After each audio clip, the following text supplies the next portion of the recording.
you see that this group of players are reaching out and connecting to these people to find out what they seek in life and give them a sense of what may come of what they would like to have happen. Interesting. And the finger is pointed at you, Bali, with a smile from the lead player, and you sense yourself thinking about what your future would hold. And the players quickly disappear, sweep the sand away, the women go away, the wigs go away, and they do a scene based on you. Describe what it is that these players do. As far as future or past? What you would like your future to be. All right. What do they do? The scene is dimly lit. There are, in procession, torches being carried through through a winding passageway that they're make-believe with. And they show the main character. And the main character is dressed in their fine garbs and being led to what they have described as the tomb. And there the character is placed upon the tomb to watch all the others that are around them. And then as he is put upon that, the other actors start to pretend that they are, in fact, the dead that are there. And the scene closes with him watching over it all. Ooh. There is some claps, and Bali has a smile upon his face, seeing this imagery he has thought of in the past. A finger is pointed at Palik. And Palik, you are given a smile by the troop member, and they move away from the scene previously, and the torches flicker and come back on, and they enact a scene of your desire. What do they do? So the lead female performer comes out with a sword, and a bunch of the other troops are dressed as monsters, and she dashes around and strikes these monsters down. And the flames that you were talking about, the torches, get a little brighter, and she drops the sword and dashes off her dark armor to reveal a brightly colored, very fashionable blouse and these pants and these very striking shoes. And this performer goes about to kind of comes, maybe a curtain draws back, and there is a bunch of piles of clothes and some tailoring instruments. And she goes back behind and starts fluffing these clothes and,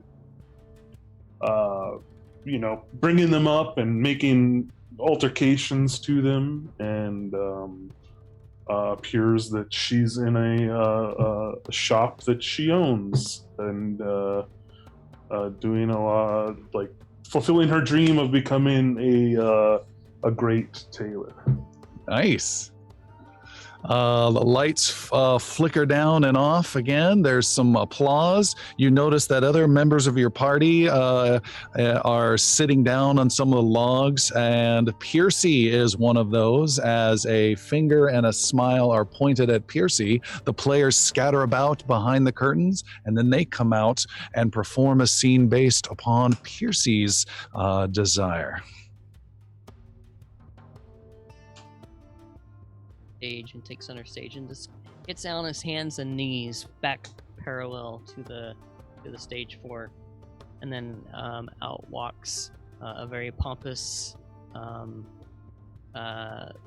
self-confident actor who then takes a seat on the back of this first actor, and is acting very regal and royal. And one by one, different actors come out to surround him, and they play out different roles. Perhaps one is a very rich, wealthy business person, and another is a socialite, and there's a performer, a musician, a wizard, does some sort of tricks, and with each one of these people, the person who's seated there is being entertained and is giving his approval to each one of these people. And then finally out comes the last actor, and they have a wooden sword in their sash, and he pulls it out and does some sword dancing, and then bows to the king, and the king nods back in respect, and then that sword wielder takes his place at the right hand of the king and sits next to him. Nice. There's some respectful claps. The torches flicker on and off. The performers scatter again, and they begin a scene after pointing at Master Yaru. What is it that they do, Yaru? We see the lead actor almost magically assume that famous lotus pose that Yaru has adopted, but it looks as if he's on a tail, but it's just his one leg perfectly balanced. And so as the other actors are swirling around and behind him with blue fabrics representing the winds of change and time, we see golden fabrics and pieces of cloth attaching all over the lead actor's body, symbolizing just the oneness Yaru hopes to achieve with life itself, with the energy of all of being. As the figures behind him enter monk poses and stands, we see the actor is now covered in complete gold, representing almost looks like an honor crin, as he moves backwards, and the blue fabrics all change to gold, and it all just forms into one giant ball of energy, and greens start to enter, and blues and whites and grays, as the gold fades, and it just turns into a warping, ever circling ball of Verenn, going around the actor, standing in the middle of it in his lotus pose in a golden form, as Yaru, his greatest desire is to become one with the universe and exist in all planes. Small order. That is true. All right, there is applause. The lights flicker. An odd smile and a finger is pointed at little Xander, and the performers perform what kind of scene for Xander? Almost in straight contrast to Yaru, that when the lights flash out and flash on, the first thing you see is someone shuffling out on their knees and throwing paper streamers in bright orange and just blasting them, and hitting someone with a little horn hat on. He turns around and lifts a little wall of more bright streamers that go on, and everything falls down around him, and he tunnels across the stage. And then coming back the other way with a quick flicker, there's someone that's a little bit taller, has a little goatee beard, older looking, throwing bigger streamers of fire and still tossing them out, throwing blue waves of things, and monsters are falling down. And he gets a little tired, but you can see he has a cloak on and walks off the stage. And the lights go down and come back on in a third scene. You see an older person, a longer beard this time, white and gray inside of it, that long cloak. And instead of blasting other monsters, he looks and turns and starts staking steps as though he was walking on invisible stairs, and walks upward, miming going into a large door. And inside the door, it closes behind him, and he takes off the cloak and he hangs it up. takes off the traveling hat and sets it down, and sits at a makeshift desk with his great book in front of him. And what you hear storms and waves outside of the window that would be off screen or off stage as he writes in his book, and then closes it and rests when the lights go out. Nice. There's some applause. Xander seems content, and a finger and a smile are pointed at the last member of the group, the most reluctant to be involved in all of this. And Sildren, does anything happen, or does your stubbornness block? What do you want to have happened here? So what happens is there is scenes that are played out. The props are a forest. Off in the distance, there's a little, dotted village.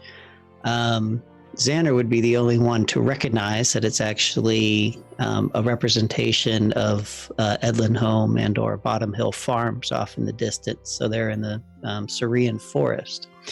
The actors there's 3 of them, and they kind of make a scene of sneaking, but it's not really sneaking. It's just they're moving to a hidden location. And there's a small temple representation there, and a bear is carved on it, which is the avatar of Keth. And standing before it is a figure in a moss-covered cloak with a headdress that's just antlers, so it's druidic. And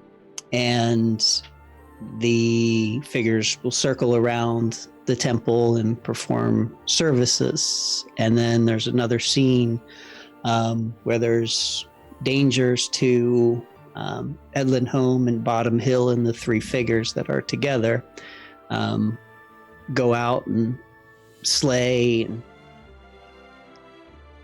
protect the town before retreating back into the hidden forest temple.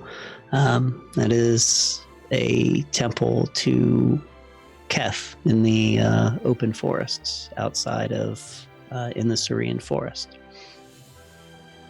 And the lights flicker away, and there is clapping again. A few more scenes happen with some of the locals, and once those are wrapped up, they break out of the more surrealness and start playing flutes and tambourines and doing the slightly uncomfortable part of the Ren Fair where they come out with a basket and are looking for donations. Anyone want to do anything about that? Yarrow hands it to Bali. I'm not permitted to have corn.